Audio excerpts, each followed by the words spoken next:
2장 1절부터 20절까지 말씀인데요. 우리가 아주 잘 아는 내용입니다. 우리가 아주 잘 아는 내용입니다. 말씀을 읽을 텐데 20절이라 여러분에게 좀 이렇게 벅차지 않을까 이 생각이 들어요. 읽으려고 그러는데 벅차지 않을까.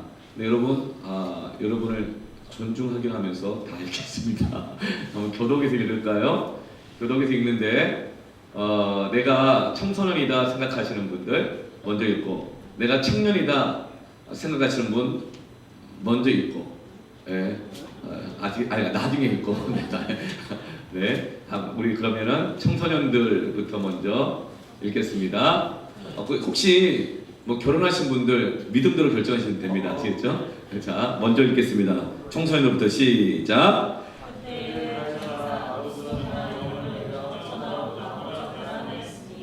이호적은 구레녀가 수리아 총독이 되었을 때 처음 한 것이다. 요셉도 다윗의 집 족속이므로 갈릴리 나사렛 동네에서 유대를 향하여 베들레헴이라 하는 다윗의 동네로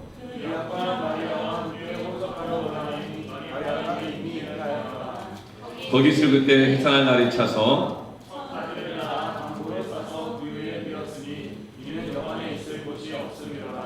그 지역의 목자들이 밤에 밖에서 자기 양떼를 지키더니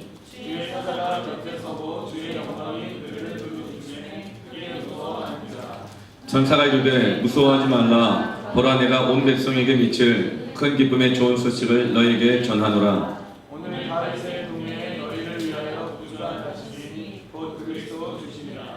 너희가 가서 강보에 쌓여 부위에 누워 있는 아기를 보리니 이것이 너희에게 표적이니라 하더니 그러니 수많은 천군이 그 천사들과 함께 하나님을 찬송하게 되되 지극히 높은 곳에서는 하나님께 영광이요 땅에서는 하나님이 기뻐하신 사람들 중에 평화로다 아니라.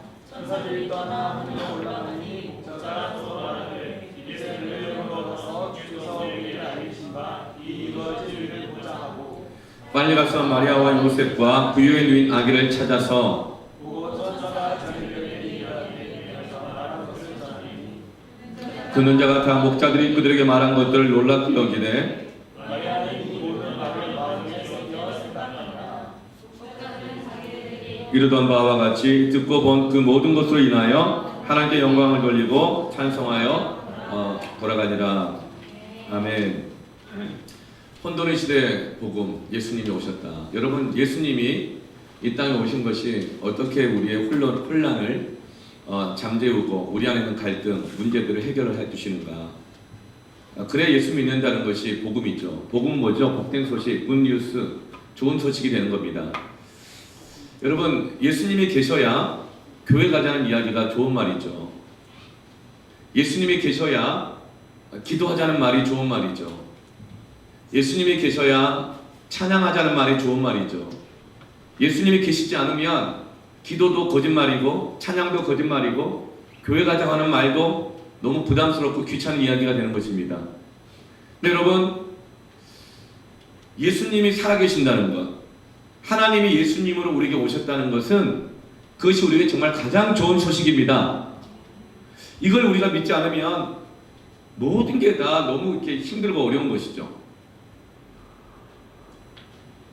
우리 목사님의 두 자녀들은요, 삶에 정말 자기가 힘들고 어려운 일이 있으면 엄마를 찾을까요? 아빠를 찾을까요? 둘 다 찾습니다. 둘 다 찾지만 평소에는요 다 그렇지만 말 안 하고 자기 하고 싶은 대로 하기도 하고요, 하는 척하고 딴짓도 하기도 합니다. 그러다가 어떤 문제가 생기면 혼자 한번 극복해보려고 킁킁 맵니다. 밤새 그냥 어떻게 카톡을 하고 서로 이야기하고 친구한테 도움을 구하기도 하고 선생님 찾아가기도 하고 뭐 친구도 만나기도 하고 막 그래요. 그렇게 하다 킁킁 대다가 정말 힘에 부치고 어렵고 안 되고 그러면요, 그때 아빠를 찾습니다. 평소에는 무슨 일 있어? 얘기 좀 해봐. 그러면은 뭐 없어요, 아무것도 안 해요, 막 그렇게 하다가도 정말 그런 어려울 때 제가 물어보죠. 무슨 일이 있니? 무슨 일이 있니? 물어봐요. 그럼 그때 얘기합니다. 여러분, 아빠가 나타나면 자녀들의 웬만한 문제는 다 해결됩니다. 왜냐하면 아빠는 그 결심이 있기 때문에 그런 거예요. 예. 근데 우리는 웬만하면 잘 아빠한테 엄마한테 얘기 잘 안 하죠.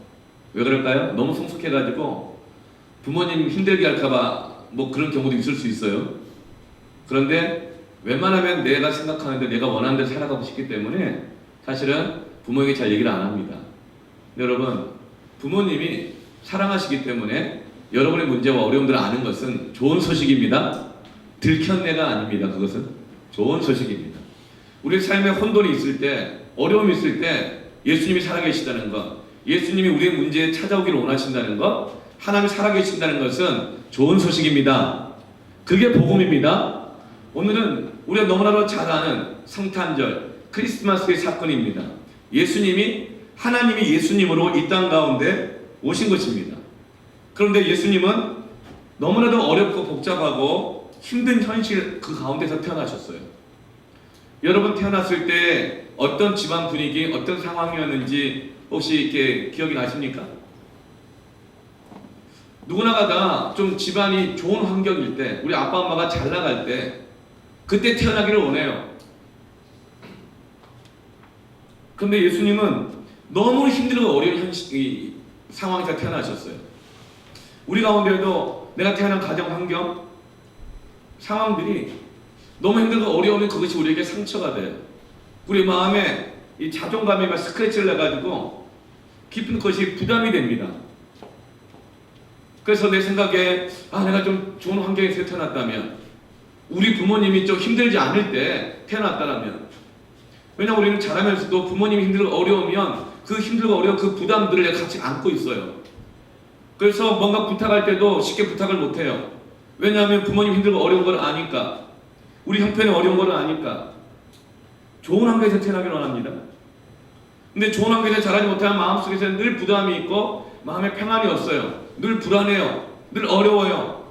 그러다 보니까 평소에 짐을 지고 살다 보니까 작은 부담만 와도, 작은 어려움만 와도 팍팍 쓰러지는 거예요.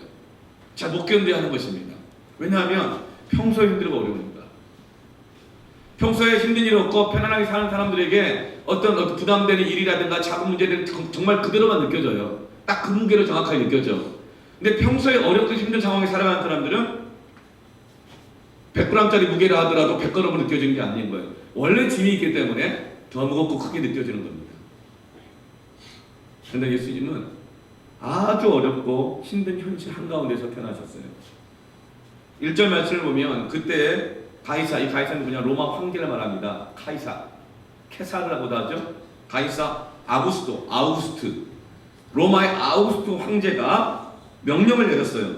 어떤 명령? 천하로 하여금. 이 천하란 말은 뭐냐면 로마가 다스리고 있던 모든 제국들, 식민지들 전체에다가 명령을 내렸는데 어떤 명령이냐면 호적을 등록해라, 호적하라. 이것은 인구조사 명령을 내린 거예요. 원래 로마는 인구조사를 5년에 한 번씩 했습니다. 그리고 그 대상은 로마 시민들만 대상으로 했어요. 로마 시민들을 대상으로 해서 5년에 한 번씩 인구조사를 했는데, 이번에는 로마의 황제 아우구스토가 최초로 로마 제국 전체에게 호적을 하라고 인구조사를 명령을 내린 거예요. 그리고 이때부터 이제 14년 만에 한 번씩은 로마 제국 전체에 호적 명령이 내려집니다. 또 5년에 한 번씩 로마 시민들을 대상으로 인구조사, 14년에 만에 한 번씩 로마 제국 전체. 그런데 하필이면 예수님이 태어날 때 최초로 로마 제국 전체 인구조사 명령이 내려진 거예요. 왜 인구조사를 이렇게 할까요? 세금 다 내게 하려고. 로마 제국이 점점 커지니까 세금을 그냥 있는 대로 다 거두어야 되니까, 그리고 전쟁이 많이 일어나니까 로마 식민지에 있는 모든 남자들이 다 군대로 징집하려고, 한 명도 빠진 사람 없이 하려고. 그래서 인구조사를 한 거예요. 그래서 이제 로마 식민지에 있는 모든 나라의 남자들이 다 한꺼번에 고향으로 가서 호적 등록을 하는 거예요. 생각해보세요, 여러분. 온 세상 남자들이 다 고향으로 갑니다. 추석 때 고향 한번 가도 어때요? 4시간 걸리는 부산까지 거리가 막 15시간 걸리고 막 이러잖아요. 얼마나 복잡해요. 가기 전에 기차표 한번 끊어보려고 얼마나 힘들어 복잡해요. 그거 한번 가려고 온갖 스케줄 다 정리해야 돼요. 다 계획해야 돼요. 근데 그 정도가 아니에요. 온 세상 남자들이 다 움직여야 되는 거예요. 얼마나 복잡했겠어요. 하던 일들, 중요한 일들, 몸 컨디션 여러 가지가 있을 텐데요. 그래서 이제 요셉, 예수님의 육신의 아버지가 되는 요셉도 갈릴리 나사렛에서 일하고 살고 있었는데 그의 고향은 어디예요? 어디예요? 절대 먹지 말아야 될 햄. 베들레헴. 베들레헴. 이번에 여름 수련회 혹시 시험 문제 나올래나? 베들레헴이 요셉의 고향이에요. 그래서 요셉이 나사렛에서 살고 있었는데 베들레헴까지 거리가 130km예요. 그 멀리 떨어진 고향까지 로마 황제 명령을 따라서 움직이게 됩니다. 가게 돼요. 그런데 그냥 혼자 가는 게 아니죠. 자기의 약혼녀 마리아 이야기로는 성령으로 잉태했다고 하는데 확인할 길은 없지만 그런데 약혼녀의 배가 만삭이 되어 있어요. 만삭된 약혼녀를 데리고 나귀에 태우고 베들레헴까지 130km 거리를 가는 거예요. 얼마나 힘들겠어요. 차로도 130km 가면요 힘들어요. 여러분 나귀 타고 130km 가봤어요? 2년 전에 3년 전인가 인도네시아에 단기 선교를 갔거든요. 우리 장년들이. 거기 가면 브로모산이라고 화산이 있어요. 가면요 차로 한 30분 정도를 그 화산재가 쌓여있는 마치 화성 같아. 우주 화성 같은 그런 데예요. 화성같이 화산재가 쫙 있고 막 유황 냄새 나고 브로모산이 있는데 거기서 노란 유황이 막 연기가 올라오면서 아직 이 휴화산이고 곧 터질 줄 자주 터져요. 그게 거기 가는데 화산까지 그 브로모산까지 가는 그 화산재가 쌓여 있는 광야 같은 그 길을 걸어가는데요. 계곡도 있고 막 이렇게 막 그래요. 그 거리를 조랑말을 타고 갔어요. 당시 우리 11명의 우리 단기 선교팀이 30분 갔어요. 온몸에 그냥 몸살이 나더라고요. 30분 그렇게 타는데 온몸을 얼마나 이렇게 흔들리면서 균형 잡으면서 가는지요. 어떤 우리 남자 집사님 한 분은요 조랑말 타고 가다가 하도 덜컹덜컹 하니까 꼬리뼈를 다치셔가지고 2달 고생하셨대요. 또 한 번은 이렇게 막 엉덩이에서 이렇게 쓸려가지고 엉덩이가 껍질이 벗겨지셔가지고 수날이 있어가지고 30분만 갔대요. 만삭으로 130km를 조랑말을 타고 가는 거예요. 갈 때 요셉의 마음이 어떻겠어요? 복잡해요. 내 자식도 아닌데 결혼한 것도 아니고 약혼만 했을 뿐인데 내가 왜 이 길을 그렇게 가야 되나? 그러나 마리아를 그냥 두고 가면 안 돼요. 죽어요. 처녀인데 임신을 한 거예요. 주변 사람들이 가만두지 않아요. 당시에 얼마나 도덕적인 기준이 높은 율법주의 사회였는데요. 수근수근 거리니까 죽이지 않아도 그 수근거리는 말 때문에 정신적 고통이 너무 커서 마리아가 견딜 수가 없어요. 그래서 마리아를 데리고 130km를 걸어갑니다. 2000년이 지난 지금이야 이 모든 것이 하나님의 뜻대로 될 것이라는 것을 다 알지만 하필이면 요셉 부부 안에 이런 마음이 있는 거예요. 하필이면 왜 이때 로마 황제가 지금까지 하지도 않던 일을 로마 제국 전체에 포종 명령을 내려서 이렇게 가야 하는가? 너무 복잡스럽고 혼란스럽고 힘든 거예요. 왜 하필이면 내가 중3인데 왜 내가 고3인데 시험 제도가 바뀌나? 하필이면 대학 입시 제도가 바뀌는데 왜 그게 지금 중학교 2학년인 나에게서부터 해당되나? 하필이면 왜? 막 사업을 시작하고 취직을 하려고 그러는데 하필이면 IMF가 왜 내가 취직하려고 할 때 터지는가? 그런 상황인 거예요. 6절 7절 보니까 6절에 거기 있을 그때 도착한 거예요. 이제 베들레헴에 천신만국때 도착했어요. 그런데 반겨준 사람이 있어요 없어요? 7절 보면 여관에 있을 곳이 없습니다. 방도 없어요. 방이 10,000원이에요. 여러분 언제 우리가 혼란스러워요? 꼭 필요한 것이 있어야 될 때 그게 없을 때 우리가 혼란스러워집니다. 방도 있어야 될 때 없는 거예요. 돈이 꼭 있어야 될 때 그 돈이 없는 거예요. 그때 우리는 너무 복잡해지고 힘들어집니다. 기적은 일어나지 않아요. 또 여러분 예수님이 태어나야 되는데 가는 130km 동안 기적이라도 일어나야 되지 않겠어요? 방 정도 있어야 되는 거 아닌가요? 내가 원해서 임신한 게 아니잖아요. 하나님이 원하셔서 예수님을 주신 거잖아요. 그리고 하나님 약속해 주셨잖아요. 내가 함께 하겠다고. 그러면 길이 팍팍 열리고 기적도 막 일어나면서 해야 되는 거 아닌가요? 그런데도 불구하고 우리의 삶에 이런 어려움이 계속될 때 우리 속에서는 이런 말이 탁 튀어나와요. 하나님, 나한테 왜 이러시는 거예요? 나한테 왜 이러시는 거예요? 제가요 굉장히 그 동물들을 사랑해요. 이 중에서도 지금 그 강아지나 뭐 여러 가지 종류가 있어요. 심지어 파충류도 키우고 있더라고요. 자기 좋아하는 이런 동물들 잘 기르고 사랑하고 아끼는 사람 많이 있었고 저도 그랬어요. 저는 어렸을 때 뭐 웬만한 거 많이 길러봤어요. 캐나다산 산오리도 기르고요. 산오리, 오리. 토끼도 마당에 풀어놓고 한번 풀어놨더니 수십 마리가 돼버리더라고. 예. 토끼도 키워보고 닭도 키워보고 고양이도 키워보고 그리고 강아지 스피츠라고 하는 이름이 칸이었어요. 그 개도 키워보고 거기다 또 뭘 키웠더라. 하여튼 대여섯 종류를 동시에 키웠어요. 아침마다 그 토끼들 밥 주려고요. 뒷산에 가가지고 낫에다가 이만한 줄을 길게 한 10m 된 줄을 길게 매달아가지고 낫을 딱 걸어서 쫙 던지면 낫이 빙 날아가면서 그냥 아카시아 잎을 그냥 탁탁탁탁 주면 아카시아 잎이 푹 떨어져요.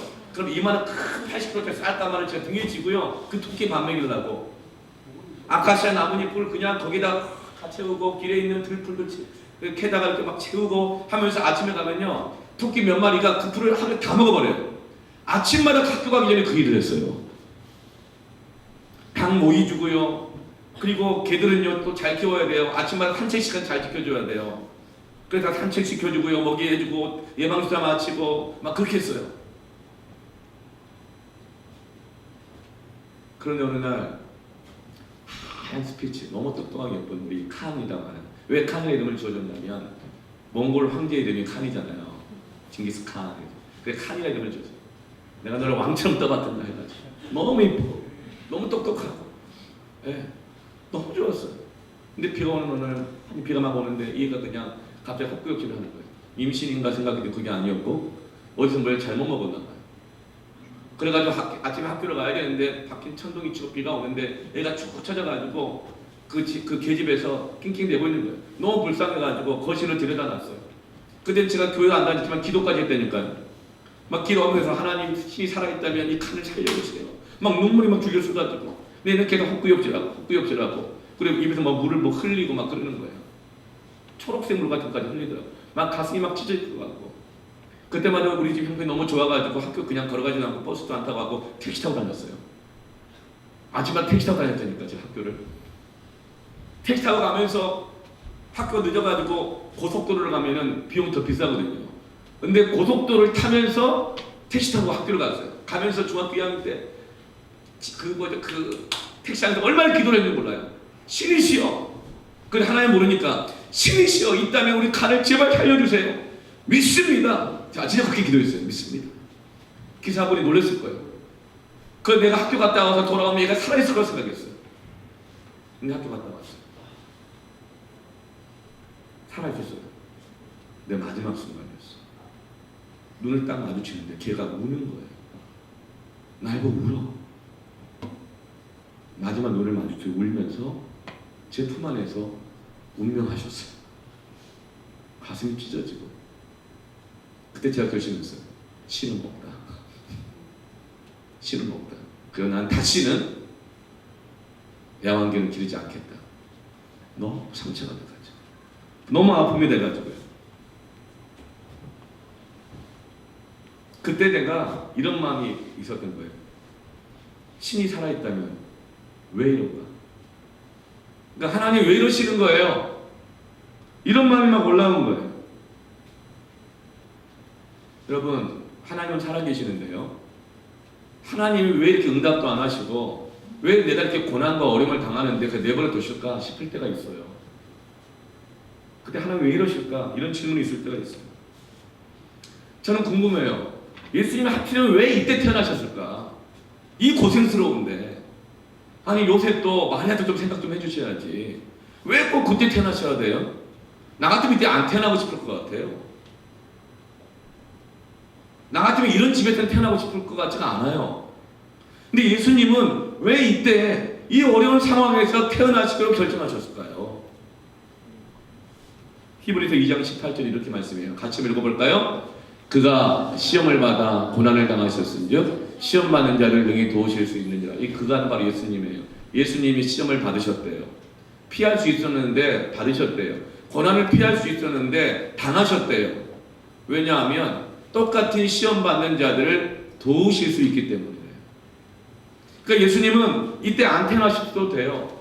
이런 집에서 안 태어나셔도 돼요. 그런데 피하지 않고 그때 태어나셨고 그런 집에서 태어나셨다는 거예요. 왜냐하면 그래야 우리를 도우실 수 있기 때문에, 그래야 집안 배경 때문에, 상황 때문에, 내 실패 때문에 시험 받고 있는 나를 능히 도우실 수 있기 때문이래요. 저는 처음에 이 말이 이해가 안 됐어요. 아니 예수님이 이런 고난 당하신 것이 왜 그 나에게 도움이 될까? 제가 정말 목회를 하면서 정말 가슴 아플 때가 있어요. 우리 애들 기르면서도 제가 진짜 가슴 아플 때가 있어요. 뭐냐면 저는 이렇게 도움을 주려고 얘기를 해요. 그런데 저한테 이렇게 말해요. 아빠는 모르잖아요. 안 겪어봤잖아. 이런 말 할 때. 아니 우리 애들이 그런 말 하는 게 아니라 성도들이 그런 말 해요. 목사님은 모르잖아요. 목사님 내 상황 안 돼봤잖아요. 목사님 나 같은 일 겪어보지 않았잖아요. 그런 말을 들을 때 아무도 도와줄 수가 없어요. 마음이 너무 아파요. 왜 그럴까요? 내 도움을 거절했기 때문에 가슴이 아픈 것보다도 정말 내가 모르기 때문에 그런 거예요. 내가 도움이 될 수 없구나. 그러면은 목사님 애 안 낳았잖아요. 왜 안 낳아요? 낳았죠. 육적으로는 여러분 엄마가 낳는 거지만 성경적으로 영적으로는 아빠가 낳는 거예요. 아브라함 이삭을 낳고 이삭 야곱을 낳고 나서는 이 영적인 출생이 굉장히 중요해요. 애 낳아봤지만 다 잊어버렸어요. 그때 물론 힘들었어요. 애들 키우면서 힘들었어요. 근데 지금 잊어버려가지고 지금은 그 고통을 다 이해할 만큼 다 몰라요. 어떤 사람 이렇게 얘기해. 목사님은 뭐 취업 걱정 안 하잖아요. 취직 뭐 회사에서 쫓겨날 걱정 안 하잖아요. 목사님은 뭐 그 실업자 걱정 안 하잖아요. 저도 그럴 때가 있었어요. 집에서 애만 키우고 뭐 정말 사역지도 없고 뭐 그럴 때가 있었어요. 그러나 지금은 아니거든요. 그래서 지금은 제가 직장 때문에 고민하고 다녀야 될까 말아야 될까 뭐 이런 고민하는 것을 지금 사실 제가 그만큼 잘 몰라요. 그러면 도움이 될 수가 없어요. 상대방이 나를 도와주겠다고 하는 그 사람이 어떤 지혜로운 말로 한다 하더라도 그 사람이 모르고 있다고 생각하면 나한테 아무 도움도 안 돼요. 위로도 되지 않아요. 그런데 오늘 주님은 우리의 모든 혼란과 어려움을 아신다고 말씀하십니다. 왜냐하면 친히 겪으셨다는 거예요. 여러분 예수님만큼 어렵고 힘든 가정 환경, 어려운 상황에서 태어나신 사람이 있어요? 요즘은 이 출산의 고통도 힘들지만 사모님도 얼마나 잘 돼 있어요. 막 개인 1인실, 뭐 VIP실, 조리원까지. 그래도 힘들죠. 예수님은 애 낳을 것도 없었어요. 방도 없었다고요. 누가 와서 축하해주고 우린 축하 안 해주면 상처받았다 그러고 막 그러는데 축하해주기는커녕 환영해줄 사람도 없었어요. 수근수근거렸어요. 그런데 왜 그 시험과 고난을 받으셨어요? 우리를 능히 도우실 수 있기 때문에. 우리는 누가 내 고통을 모른다 그러면 알지도 못하면서 도움을 다 거절해요. 도움을 받을 수가 없어요. 그래서 예수님은 우리를 돕기 위해서, 우리가 주님의 도움을 받아들일 수 있도록 하기 위해서 친히 겪지 않으셔도 될 시험과 고난과 어려움을 겪으신 것입니다. 여러분, 이것이 저와 여러분을 향한 주님의 사랑입니다. 여러분, 주님이 우리에게 찾아오셨다는 것은요, 이게 우리에게 복음인 거예요. 누군가를 사랑한다면 그 사랑의 증거가 뭘까요? 그것은 피해갈 수 있는 고난도 피하지 않습니다. 피할 수 있는 길도 그 길을 피하지 않습니다. 이런 말 있잖아요. 너는 뭐 하려고 사서 고생하냐고. 사서 고생하냐고. 꼭 그렇게까지 해야 되냐고. 그렇게 안 해도 된다고. 왜 그런 줄 아세요? 부모는 자녀를 위해서 사서 고생합니다. 근데 옆에서 말해요. 아, 유별 좀 떨지 말라고. 너 이렇게 사서 고생하냐고. 왜 그런 줄 아세요? 그 사람은 그 부모가 자녀를 사랑하는 것 같이 그만큼 사랑하지 않기 때문에. 사랑하면 사서 고생합니다. 조금이라도 유익이 될 수 있다면 사서 고생해요. 사랑하면 피할 수 있는 어려움도 피하지 않아요. 주님이 우리를 사랑하십니다. 근데 그 시험과 고난을 당하신 거예요. 여러분 부모님 사랑해요? 사랑해요? 네. 여러분 부모님 사랑하잖아요. 그러면은 다른 사람들이 뭐라고 하든 간에 나는 부모님을 위해서 사서 고생할 수 있습니다. 누가 그걸 보고 유별 떨지 말라고 해도 사랑하면 그럴 수 있어요. 여러분의 가족을 사랑합니까? 네. 사랑하는 부모는요, 가족을 위해서 사서 고생해요. 피하지 않아요. 여러분, 나라를 사랑합니까? 이 나라 사랑해요? 사랑하셔야 됩니다. 이 나라를 사랑하면요, 여러분한테 뭘 어떻게 말해야 되는지 모르겠네. 이 나라를 사랑하면요, 지금 당분간은 일본 물건 안 먹고 안 사고 안 갑니다. 당분간은요. 나라 사랑하면요, 가고 싶어도 먹고 싶어도 보고 싶어도 사서 불편함을 감당해요. 나라 사랑하면요. 그런데 일본을 주님의 사랑으로 진짜 사랑하게 되잖아요. 그러면 민족 반역자가 이 말 듣다 하더라도 일본을 향해서 기도하고 일본을 향해 나아가고 일본 사람들에게 복음 전하고 일본에 여행 가서라도 선교여행도 가고 막 하는 거예요. 사랑하면요. 사랑보다 진리가 없어요. 아무리 똑똑한 말 이런저런 말이 있어도요, 사랑보다 없어요. 사랑하면요, 과한 게 없는 거예요. 사랑하지 않으면 다 과해 보이는 거예요. 사랑하지 않으면 다 완벽주의를 보이고 사랑하지 않으면 다 유별나게 보이는 겁니다. 그러나 사랑하면 어떤 어려움도 희생도 감당해요. 사랑 안에는요, 유별난 게 없어요. 당연한 거예요.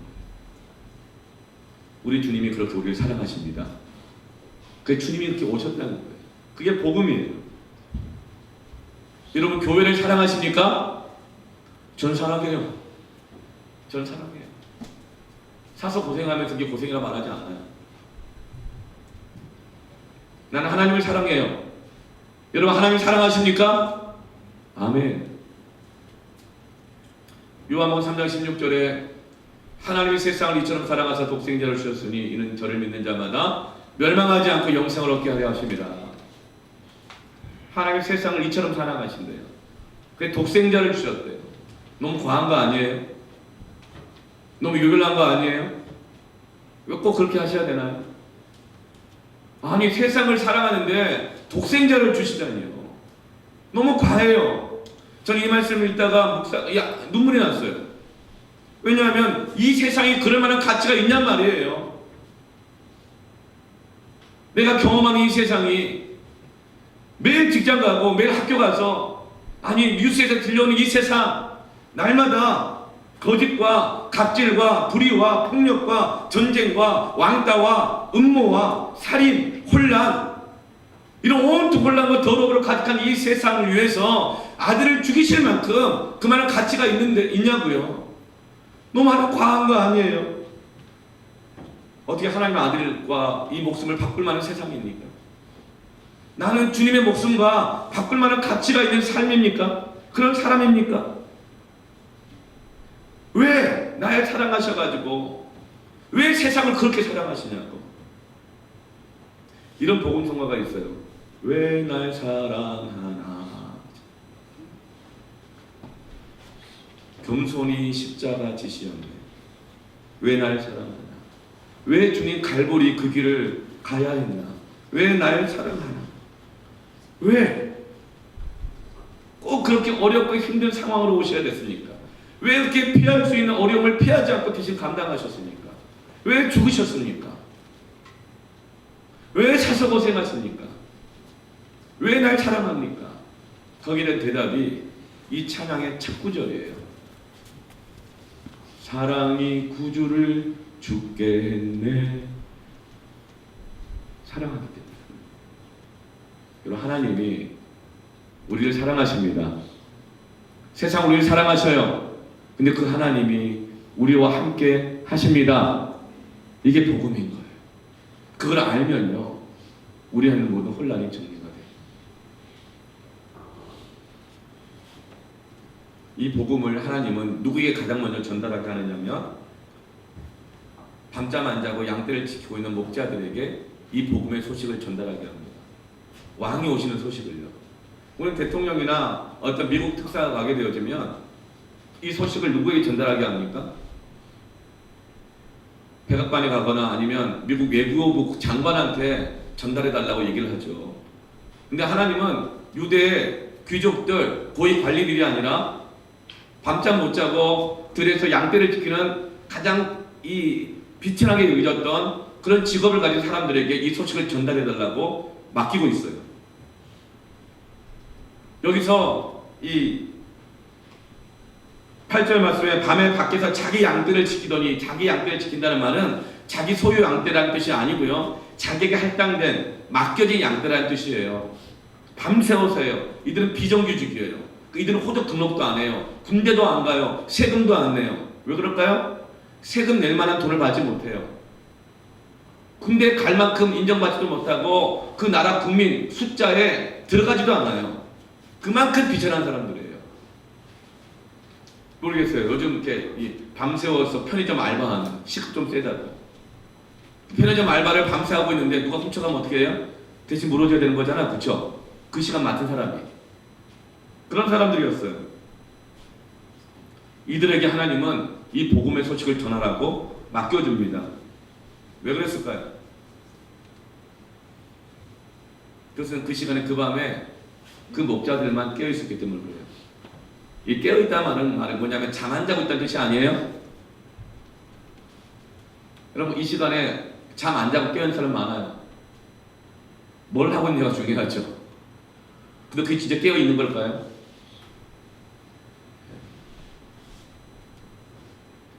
이 소식을 전하라는 이 소식을 들은 목자들이 어떻게 반응해요? 2장 16절 보면 같이 한번 읽어볼까요? 2장 16절 시작. 빨리 가서 마리아와 요셉과 부유에 누인 아기를 찾았어. 빨리 갔대요. 마리아와 요셉에게 빨리 가서 전달하러 간 거예요. 여러분, 왜 이렇게 빨리 갔을까요? 빨리 가게 되면 자기가 지키고 있는 양떼들 놓고 가야 되잖아요. 그럼 그때 누가 도둑이 훔쳐가면 어떡해요? 이리가 물어가면 어떡해요? 그럼에도 불구하고 갈등하고 고민하지 않고, 손해볼까 갈등하고 고민하지 않고 빨리 달려갔다는 거예요. 갈등하지 않아요. 이들만 그런 게 아니에요. 딱 도착해봤더니 누가 먼저 와 있냐면 동방박사들이 와 있어요. 동방박사 세 사람이라는 찬양이 있지만 동방박사는 세 사람이 아닙니다. 성경을 보세요. 그냥 동방박사들이라고 나와 있어요. 네. 동방박사들은요, 오늘날로 치면 한 수십 명 되는 단기 선교팀 정도의 그룹을 뜻해요. 예수님을 찾아서 소식을 전하러 오는, 세 사람만 온 게 아니고 수십 명의 그룹, 많게는 100명, 200명까지 생각할 수 있어요. 온 인류의 왕이 태어났다는 소식을 확인하고 전하러 가는 외교 사절단과 같아요. 이게 단기팀 같아. 내가 볼 때 선교팀. 이 동방박사들은요 1000km를 낙타 타고 조랑말 타면서 아기 예수를 찾아서 그 별빛을 쫓아서 왔어요. 예루살렘까지 왔어요. 별이 예루살렘에 딱 멈춰요. 온 인류의 왕이 예루살렘에서 태어나는구나. 그래서 어디로 갔겠어요? 예루살렘 왕궁을 갔더니 당시의 왕이었던 헤롯 왕이 있어요. 헤롯 왕에게 얘기합니다. 온 인류를 구원할 메시아가 온다고 하는데 별이 여기에 머물렀습니다. 그러면 이스라엘 어디에서 태어나겠습니까? 당신 나라니까 잘 알지 않겠소? 그때 헤롯 왕이 성경 박사들을 불러 모읍니다. 구약 성경 다 뒤져가지고 예수가 어디서 태어나는지 한번 알아내라.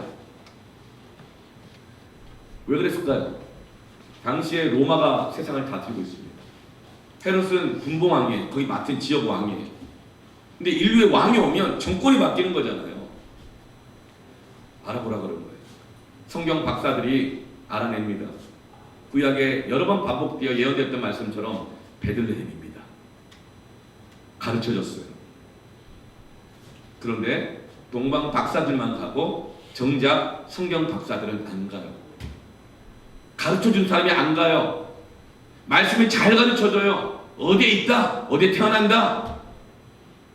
근데 자기는 안 가. 왜 그럴까요? 정치적 상황 때문에 그래요. 하필이면 로마 황제가 통치력을 분명하게 하려고 하는 이때에 인류의 왕이 태어났다고 움직이면 오해받을 수 있어요. 눈이 시퍼렇게 뜨고 있는 헤롯 왕이, 헤롯 사장님이 기분 나빠해요. 너 지금 가려고? 어딜 가? 자신들이 누리고 있는 것을 다 잃어버릴 수 있어요. 그래서 성경 박사들이 가르쳐 준 사람, 자기들은 안 가요. 그러나 동방 박사들은 목자들과 같이 이유 불문하고 베들레헴을 향하여 달려갑니다. 왜 그랬을까요? 목자들은 그 밤에 양떼를 지키면서 그 밤하늘 보면서 무슨 생각하고 있었을까요? 호적을 하러 가는 수많은 남자들 틈에 끼지 못하는 자신의 인생. 여러분, 군대를 가고 싶어도 넌 안 와도 돼 하는 사람 있잖아요. 아 좋아, 그런 일만은 아니거든요. 네. 너는 군대 갈 자격도 없어. 너는 세금 낼 자격도 없어. 전부 다 호적 등록하러 가고 자신의 존재감과 정체성을 확인하러 가는데 자기는 어디 갈 데도 없는 거예요. 이제 밤에 그냥 양들을 지키고 있는 거예요. 그 무리들을 보면서 나는 이 종기죽도 못 되는구나. 나는 군인도 못 되는구나. 나는 세금 내란 말도 안 하는구나. 낼 돈도 없구나. 난 숫자에도 못 끼는구나. 난 남자도 아니구나. 난 고려 대상이 아니구나. 인생은 너무나 고단한데 미래 희망이 전혀 없는 하루하루를 살아가고 있는 거예요. 세상이 막 뒤집어지고 로마 군대를 보면서 또 로마 정부와 결탁한 이스라엘의 귀족들, 정치인들, 종교인들 들리는 소식은 염증이 나고 거짓투성이고 혼란스럽고 나라가 왜 이 모양이 확 뒤집어졌으면 좋겠다. 막 전쟁을 났으면 좋겠다. 그래 나라는 전쟁은 아무 의미가 없는 거예요. 내 말을 누가 듣기나 해요? 나는 지금 여기서 양난치고 있는데 내 인생은 이 세상과 아무 상관없어 보이는 거예요. 내가 너무 존재감이 없는 거예요. 그런데 그들이 들은 소식이 뭐예요? 전할 소식이 뭐예요? 11절 말씀이에요.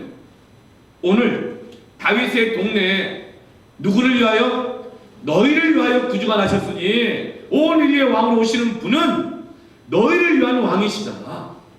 너희들의 혼란과 어려움을 도와주실 왕이시다. 이 복음은 남의 이야기가 아니라 바로 너희를 위한 말씀이다. 너희를 위하신 주님이다. 하나님은 너희를 위해서 살아계시고 하나님은 너희를 위해서 지금도 찾아가신다. 그 말씀을 듣자 이들의 마음들이 흥분된 거예요. 아무도 나를 거들떠보지 않는데 이 세상과 나는 아무 상관없는 것 같은데 나를 위해서라고요. 그들의 마음은 뛰는 거예요.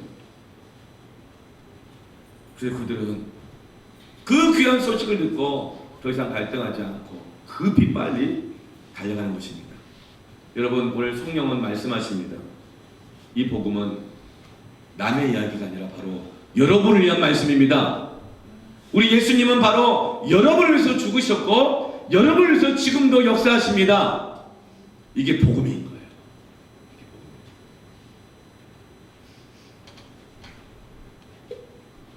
여러분 저는요 그런 생각해요.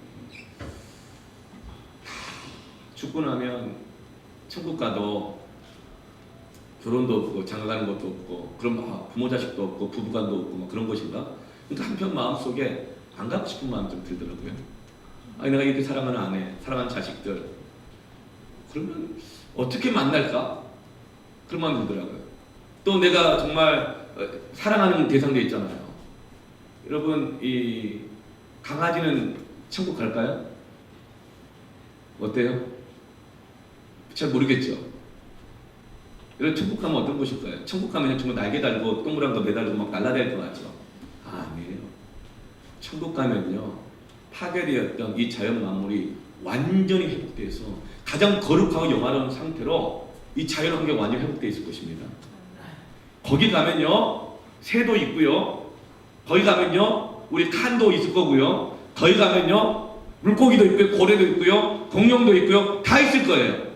죄로 말미암아 파괴되었던 자연이 죽음에 눌려있던 모든 것들이 완전히 회복될 것입니다.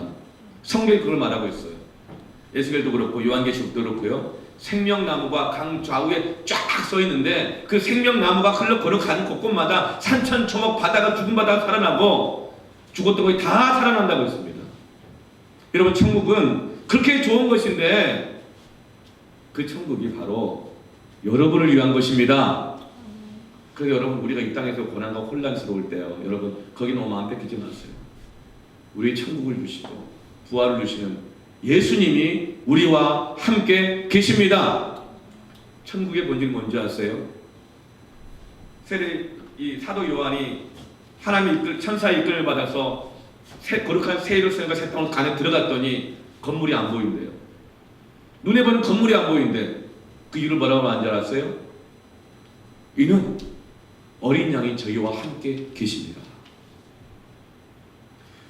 눈에 보이는 그 휘황찬란한 보석, 기둥들, 건물들 이런 것이 안 보일 정도로 주님이 우리와 함께 하시니까 너무 좋고 너무 영광스럽고 너무 평안하고 너무 행복하고 다른 어떤 것도 안 보이고 다른 어떤 것도 필요하지 않을 만큼 하나님 우리에게 영광으로 함께 하시는 것이 임마누엘, 예수님 우리와 함께 계시는 것입니다. 산천이나 초목이나 그 어디나 주님 계신 곳이 하늘나라. 아멘. 여러분 주님이 우리와 함께 하십니다. 여러분 주님과 함께 해야 합니다. 뭔가 상실했을 때 혼란스러워요, 괴로워요, 하나님 왜 이러시나 싶어요. 그러나 그 상실한 마음 가운데 주님이 그 안에 계시기를 원하십니다. 아멘. 저는요 우리 애들이 개 한번 길러보고 싶다 할 때마다 좀 거절할 때 제 나름의 상처가 있었어요. 이미 얘네들한테 한번 실험을 해보게 했거든요. 그 햄스터 키워보라 그랬어요. 며칠 못가 죽이더라고요. 목욕을 몇 번씩 해가지고. 제가 그때 깨달았어요. 얘네들의 생명을 감당할 지혜와 능력이 없다. 그래서 과거의 그 상처가 떠오르면서 이렇게 사람 아끼는 애를 또 죽이려면 안 돼. 그냥 개를 못 키우겠어요. 근데 여러분 갈렙 아세요? 갈렙 아시죠? 85세 이산지를 내게 주소서. 하나님께 헌신했던 사람, 최고의 이스라엘의 장군 중에 한 사람. 갈렙의 이름 뜻이 뭐냐면요 개라는 뜻이에요. 개. 갈렙은요 하나님 앞에서 개였어요. 여러분 개 같은 신앙을 갖기를 바랍니다. 갈렙은 개였어요. 하나님 왜 그런 줄 아세요? 갈렙은 충성의 상징이에요. 여러분 개들이 왜 좋은 줄 아세요? 인간하고 그렇게 유대감이 잘 돼 있고, 여러분 인간은 배신을 개는 배신 안 해요. 개들은 또 위기에 있어서 분명해. 안 바꿔요 웬만하면. 맛있는 거 준다고 안 바꾼다고요 그런 거를. 개는 충성의 상징이에요. 코랑 와요.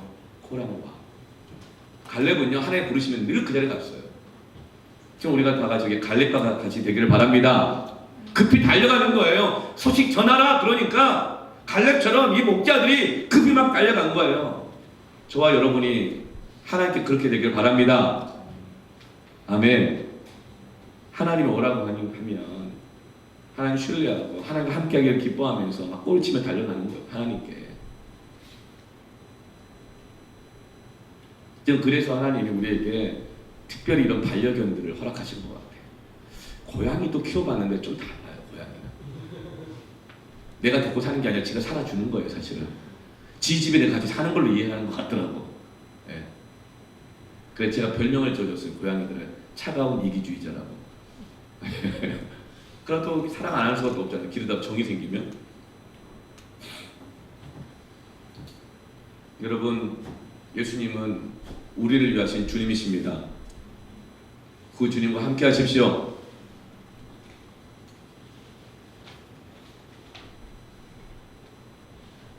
지금 나라가 얼마나 많이 혼란스러워요.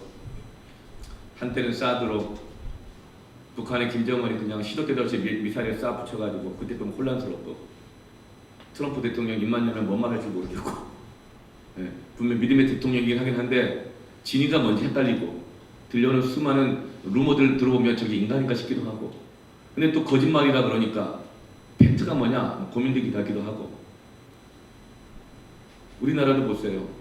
얼마나 많은 정치인들이, 또 존경 많은 사람들이, 문화, 예술, 교육, 정치 모든 각각 갇힌 사람들이 미투 운동으로 파렴치한 죄들이 막 드러나고, 그래서 또 기다 아니다 크게 싸우고 혼란스럽고, 교회들마다 존경받는 목사님들마다 온갖 루머와 재판을 회고되고, 교회들마다 얼마나 혼란스러워요. 사회 속에 교육 제도가 막 바뀌고, 경제 정책, 뭐 마약 문제들, 폭력, 살인, 상상할 수 없는, 아내가 남편을 죽이고 부모가 자식을 죽이고 자식이 부모를 죽이는 이런 반인륜적 사건이 계속 터져 나와요. 혼란스러워요. 복음이 과연 그것과 무슨 상관이 있을까 싶죠. 이런 일이 있는데 무슨 하나님이 살아계시냐 싶죠.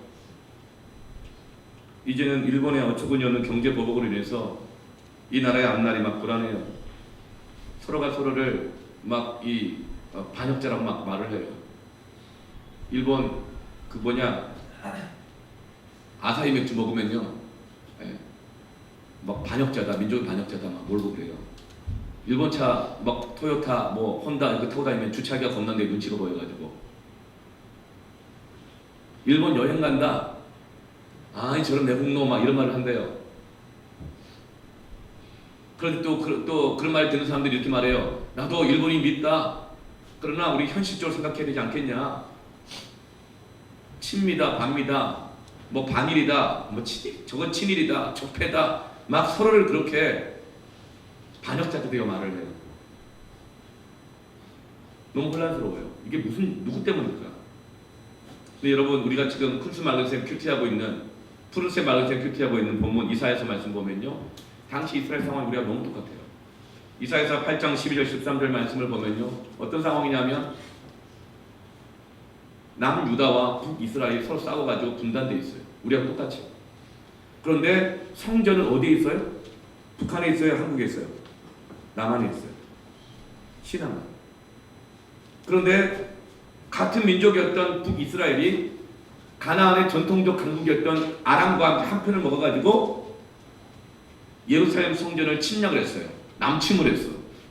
예루살렘 성전을 이렇게 포위하고 공격하고 있는 거예요. 그러자 남유다 사람들이 고민해요. 당시에 이 팔레스타인 지역의 전통 가장 강국은 어디였어요? 애굽이었거든요. 애굽은 옛날에 한때 이 이스라엘 식민지로 삼았던 나라예요. 그러니까 애굽의 도움을 요청해야 되지 않겠는가? 그랬어요. 마치 우리가 어렵고 힘든 일이 있을 때, 여러분 IMF 때 일본 금융권에서 이상한 짓 해가지고 우리가 IMF에 빠진 거 여러분 아세요? 지금도 우리나라 2금융권, 3금융권 있잖아요. 금융의 대부분을 여러분 일본 자산이 다 잡고 있어요. 일본이 만약에 이 금융 있잖아요. 돈 빼가면요, 다 갚으라 그러면요, 제2의 IMF가 올 수도 있어요. 그러니 한때는 우리를 식민지로 삼았던 나라긴 하지만 애굽에게 도움을 요청해야 되지 않겠냐? 지금까지 관계를 잘해왔으니까. 근데 뭐라고 말하는지 아세요? 이 민족의 반역자. 그러면서 애굽을 의지할 바에는 막 이러면서 당시에 또 새롭게 일어나고 있는 아수르라는 강대국이 있었어요. 신흥 강대국이야, 이 나라는. 어떤 사람들은 아수르를 의지해야 된다. 그래서 남유다 사람들은요, 애국과 아수르 사이에서 갈팡질팡 하고 있었어요. 서로가 반역자라고 말하고 있었어요. 그런데 이사야서 8장 11, 13절에 이렇게 말해요. 이 백성이 반역자가 있다고 말하여도 너희는 그 모든 말에 따라 반역자가 있다고 하지 말며, 그들이 두려워하는 것을 너희 두려워하지 말며, 놀라지 말고 만군의 여호와 그를 너희가 거룩하다 하고 그를 너희가 두려워하며 무수할 자 삼으라. 서로 반역자라고 말하지 말라는 거예요. 여러분, 서로가 서로에게 반역자라고 말하는 건 정치인들이 할 얘기예요. 우리는 믿음과 신앙의 양심에 따라서 우리는 정치적 견해가 다를 수 있어요. 어떤 사람은 진보주의가 될 수도 있고, 어떤 사람은 보수주의가 될 수도 있어요. 어떤 사람은 우파가 될 수도 있고, 어떤 사람은 좌파가 될 수도 있어요. 어떤 사람은 민주주의를 신봉할 수도 있고, 어떤 사람은 민족주의적인 민주주의를 신봉할 수도 있고. 어떤 사람은 민족주의적 사회주의를 신봉할 수도 있어요. 세상의 어떤 정치, 제도라든 신념, 철학은 완벽하지 않아요. 우리는 신앙의 양심에 따라서 우리의 주어진 직업에서 세상 현장에서 그렇게 살아야 돼요. 그래서 내가 믿음의 양심을 따라 이 정말 항일운동해야 되면 항일운동 하는 거고요. 우리가 믿음의 양심에 따라서 우리가 정치적인 견해를 선정할 수 있어요. 근데 여러분 그것은 세상에서 그렇게 한다는 거예요. 그런데 성경은 뭐라고 말해요? 너희는 그렇게 반역자라고 서로 말하지 말라는 거예요. 그리고 너희는 두려워할 때를 두려워하라는 거예요. 왜 반역자라고 말을 해요? 아수르가 두려우니까 애굽을 따라가는 사람들을 보고 반역자라고 말하는 것이고, 애굽을 두려워하니까 아수르를 따라가는 사람들을 반역자라고 말하는 거예요. 너희들 민족을 반역하는 것을 두려워하지 말고 하나님을 반역하고 있는 것을 두려워해야 된다. 왜 이런 혼란이 왔고 왜 이런 전쟁이 왔고 왜 망하는 줄 아느냐? 힘 있는 것을 두려워하고 여기 붙었다 저기 붙었다 하면서 하나님을 두려워하지 않는 것, 하나님을 경외하지 않는 것이야말로 이 나라가 망하는 이유인데, 그 말씀을 해주고 있는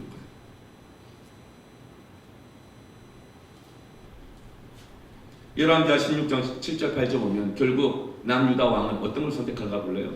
아하스 왕이 아수르 왕 디글랏 빌레스에게 사자를 보내요. 아수르에게 붙기로 결정해버려요. 애굽을 반역하고, 그 사람들은 말하는 거예요. 민족의 반역자라고. 그런데 나는 왕의 신복이요 왕의 아들이라. 하나님의 신하인 왕이, 하나님의 아들인 그 백성이 이제는 이방 나라를 의지해가지고 난 당신 아들 될래요, 당신의 신하 될래요, 당신 줄 설래요, 당신한테 설래요 얘기하는 거예요. 이제 아람 왕과 이스라엘 왕이 나를 치니 도와주십시오, 그 손에서 나를 구원하십시오 하고 아하스가 어떻게 해요? 여호와의 성전문을 열어버려요. 왕국의 곳간을 열고 그 안에 들어있는 은금을 여다가 아수르 왕한테 잘 봐달라고 다 갖다 줘버리는 거예요. 마치 우리나라가 미국 없으면 죽을 줄 알고 비행기 사주고 무기 사주고 하면 FTA 다시 한다 그러고, 또 중국 때문에 우리나라 망할까봐 그냥 절절 매고 이것저것 해주고, 일본한테 망할까봐 뭐 일본한테 뭐 또 해줘야 된다고 얘기하고 그렇게 하는 것처럼 아하스 왕은 아수르에게 다 줘버렸어요. 뭐까지 줘요?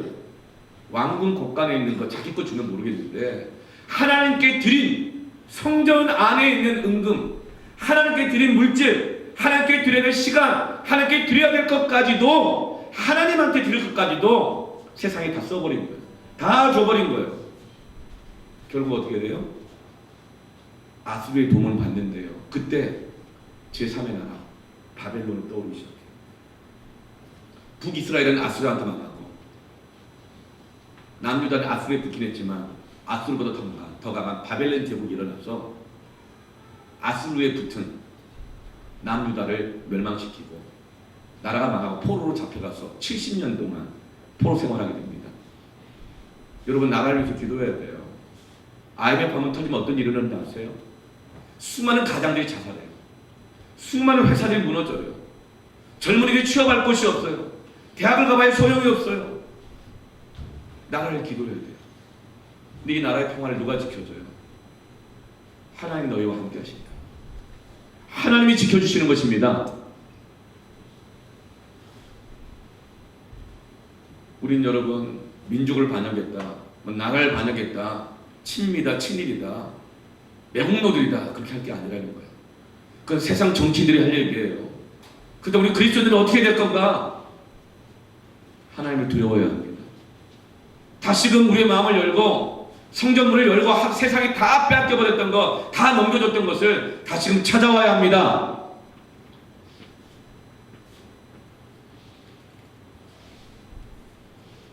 하나님은 이사야 선지서를 통해서 말씀하세요. 이사야 7장 10절에 보면 바로 그것을 위해서 처녀가 잉태한 아들을 낳을 것이고 그 이름을 임마누엘이라 합니다. 임마누엘, 하나님이 우리와 함께 하신다. 이 말은 뭐예요? 어느 나라가 아니라 일본 편에 서고 미국 편에 서는 것이 아니라 하나님 편에 서야, 하나님이 함께 하셔야 하나님이 이 나라를 지켜주십니다. 아멘? 믿으세요. 여러분, 로마 황제가 다 다스리는 것 같죠? 실상은 어때요? 메시아가 예수님 베들레헴에서 태어나야 되기 때문에 그 말씀대로 온 세상이 움직이고 있는 것입니다. 우리가 여러분 하나님 트럼프를 다스려 주십시오.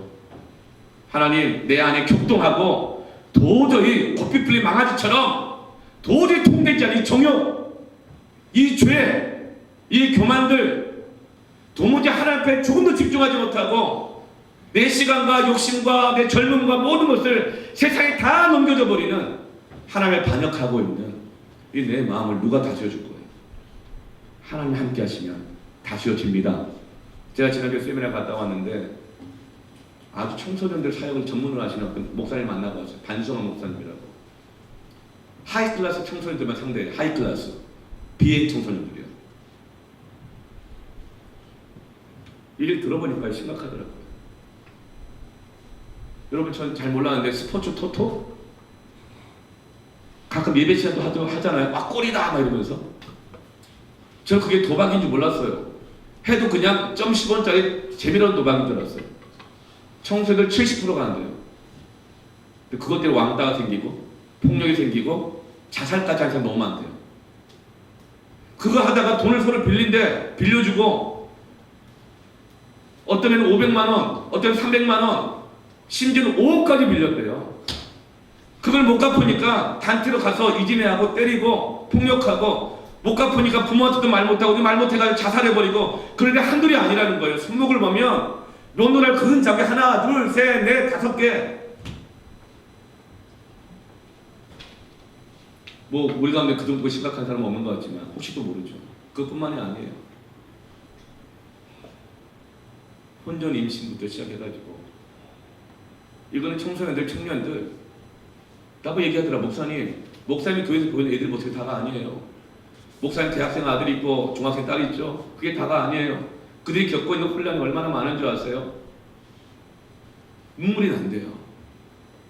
우리 믿음의 자녀들이 세상에 겪고 있는 그 혼란, 그 죄의 구렁텅이 속에서 어떻게 믿음으로 살아보려고 하고 거룩한 것 순결을 지켜보려고 하고 몸부림을 함에도 불구하고 날마다 왕따를 당하고 괴롭힘을 당하고 갈등하고 고민하는 그 고통을 아냐는 거예요. 내가 그랬어요. 나 잘 모른다고. 눈물이 나더라고요. 나는 그들에게 도움이 될 수 없겠다고. 어떻게 이 시대 청년들과 청소년들을 이 혼란과 지름부터 건져내겠는가? 주님이 말씀하세요. 이 세상을 두려워하지 말라. 이 세상에게 다 내어졌던 거 다시는 돌이키게 하고 임마누엘 하나님이 저들과 함께 하시면 저들이 혼란을 이길 수 있고 하나님이 함께 하시면 저들이 이 세상으로부터 구원받을 수가 있다. 여러분 임마누엘 예수님이 우리에게 오신 것이 복음입니다. 주님은 여러분을 향한 주님이십니다. 아멘. 여러분 우리들도 이 목자들처럼 복음을 들었어요. 말씀을 듣잖아요. 마리아도 들었어요. 19절 보면 마리아는 이 모든 말을 마음에 새겨 생각했다. 마리아는 여러 사람들 말을 들었어요. 가브리엘 천사를 통해 들었죠. 그의 사촌 엘리사벳을 통해서 이야기 들었죠. 그리고 목자를 통해서 말씀을 들었죠. 동방 박사들 통해서 말씀을 들었죠. 근데 이게 다행이에요. 여러분 선생님들이, 섬기미들이, 전도사님이, 목사님이 맨날 말씀 전해주고 큐티하라 그러고 막 기도해준다 그러고 뭐 새벽기도 이제 성교팀 새벽기도 나와야 되죠. 새벽기도 나오라 그러지, 금용성 집회 나오라 그러지, 주일 예배 나오라 그러지, 말씀 막 들어요. 여러분 이게 다행이에요. 마리아가요 그 혼란스러운 상황 속에서 이 말씀을 마음에 새겼다고 그랬어요. 이 말씀을 계속 듣고 말씀을 새기지 않았으면 이 혼란스러운 상황을 견디지 못해요.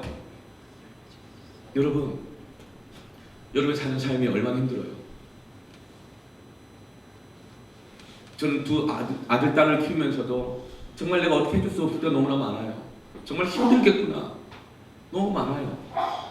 근데 여러분 그럼에도 불구하고 저는 우리 아들, 딸에게 여러분들에게 큐티하라.